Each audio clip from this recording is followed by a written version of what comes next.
Hello everyone.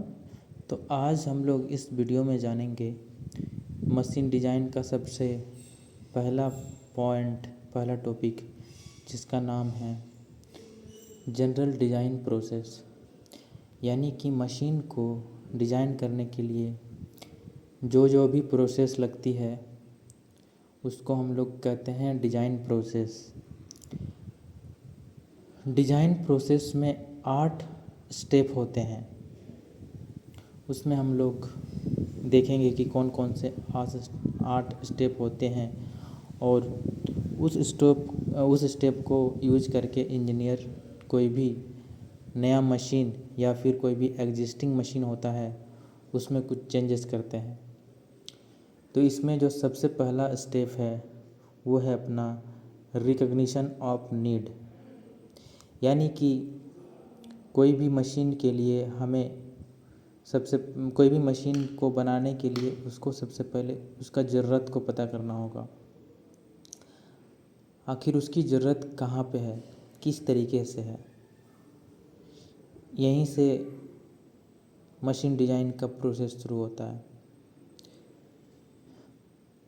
जैसे दूसरा है आपका सिंथेसिस या मैकेनिज़्म। यानी कि ये कहता है कि वो जो हमारा मशीन है वो किस मैकेनिज़्म में काम करेगा। इसमें हम लोग एक वर्ड आता है ब्रेन स्टॉर्मिंग। यानी कि हम लोग दिमाग लगा करके, या तो हो सकता है पर्सनली या फिर अधिकतर ब्रेन स्टॉर्मिंग तो ग्रुप में होता है। तो एक ग्रुप ऑफ इंजीनियर मिल करके वो चेक करते हैं, पता करते हैं कि कौन सा मैकेनिज़्म से ये मशीन बन सकती है। या फिर यदि मान के चलिए बहुत सारा मैकेनिज़्म है तो कौन सा मैकेनिज़्म सबसे परफेक्ट होगा। तो दूसरा स्टेप में हम लोग ये समझते हैं, कोई भी मैकेनिज़्म को चुनते हैं। तीसरा है analysis of forces. Analysis of forces, इसमें हम कोई भी फोर्स को एनालिसिस करते हैं कि इस जो मशीन में हमारे अलग अलग पार्ट्स लगे हुए हैं वो किस तरीके का फोर्स इसमें यूज करा जाने वाला है, किस प्रकार के फोर्स इनपुट आएगा उसमें और आउटपुट किस तरीके का फोर्स जाएगा। रोटेशनल फोर्स हो सकता है या फिर उसमें टॉर्क लगेगा या अलग अलग प्रकार का लॉन्गिट्यूडनल फोर्स, स्ट्रेस फोर्स, ये अलग अलग प्रकार के फोर्स लगते हैं।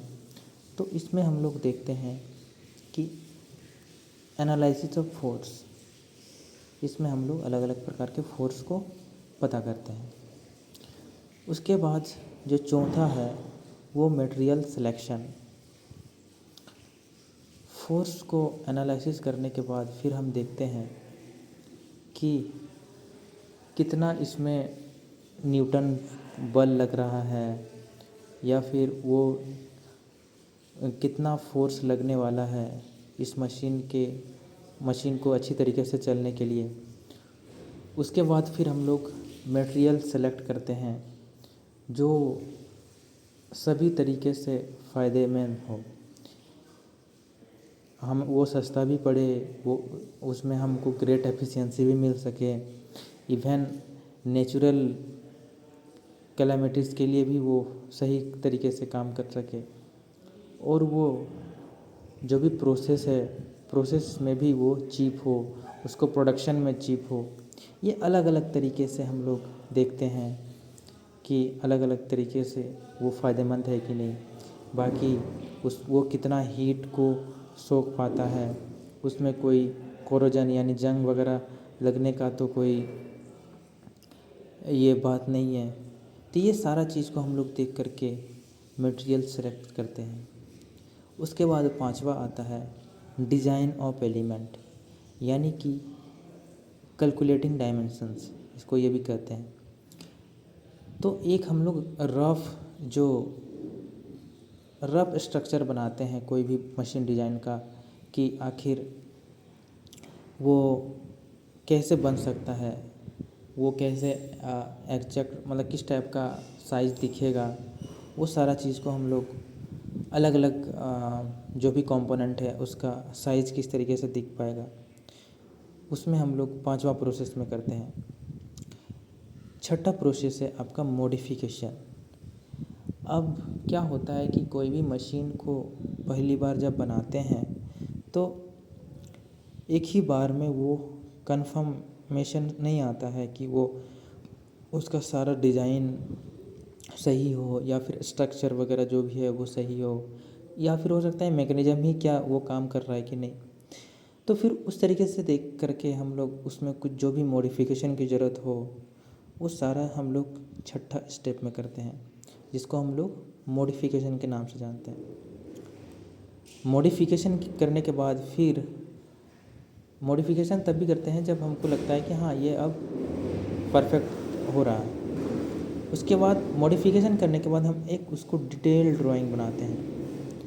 Detail drawing in the sense कि हम उसके हर छोटे से छोटे पार्ट को, हर छोटे से छोटे चीज़ को हम लोग उसमें ड्राइंग बनाते हैं। जो अलग अलग सॉफ्टवेयर की सहायता से, कैड, कैम, जिस तरीके से सॉलिड वर्क्स हो गया, ऑटो कैड हो गया, केटिया हो गया, ये सारे अलग अलग सॉफ्टवेयर की सहायता से हम लोग इसको डिज़ाइन बना सकते हैं। अब डिज़ाइन बनाने के बाद हम देखते हैं कि एक एक पार्ट का, एक एक कंपोनेंट का हमारे पास परफेक्ट मेजरमेंट आ चुका है। तो 8वां में हम लोग करते हैं प्रोडक्शन।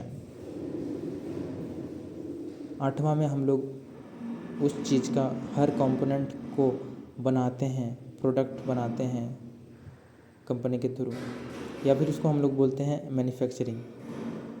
इसमें एक चीज़ आता है कि सिमुलेटिंग के लिए भी सिमुलेशन कर सकते हैं, प्रोडक्शन या सिमुलेशन। जब हम डिटेल ड्राइंग बना करके उसमें हम सारा चीज़ को प्रोडक्शन करते हैं और फिर सारे मशीन के कंपोनेंट्स को असेंबल करके उसको उस मैकेनिज़्म में उसको स्टार्ट करके देखते हैं, उस चीज़ को ऑपरेट करके देखते हैं। तो इस तरीके से हम लोग कोई भी मशीन डिज़ाइन का जो प्रोसेस है ये 8 स्टेप से हम लोग कंप्लीट करते हैं। पहला है रिकॉग्निशन ऑफ नीड, दूसरा है मैकेनिज़्म, तीसरा है एनालिसिस ऑफ फोर्सेस, चौथा है मटेरियल सिलेक्शन, 5वां है डिज़ाइन ऑफ एलिमेंट, उसको कहते हैं कैलकुलेटिंग डायमेंशंस, छठा है मॉडिफिकेशन, 7वां डिटेल्ड ड्राइंग और 8वां है प्रोडक्शन। प्रोडक्शन के बाद ही वो फाइनल प्रोडक्ट बनता है। सो आई होप आपको ये वीडियो समझ आया होगा। Thank you.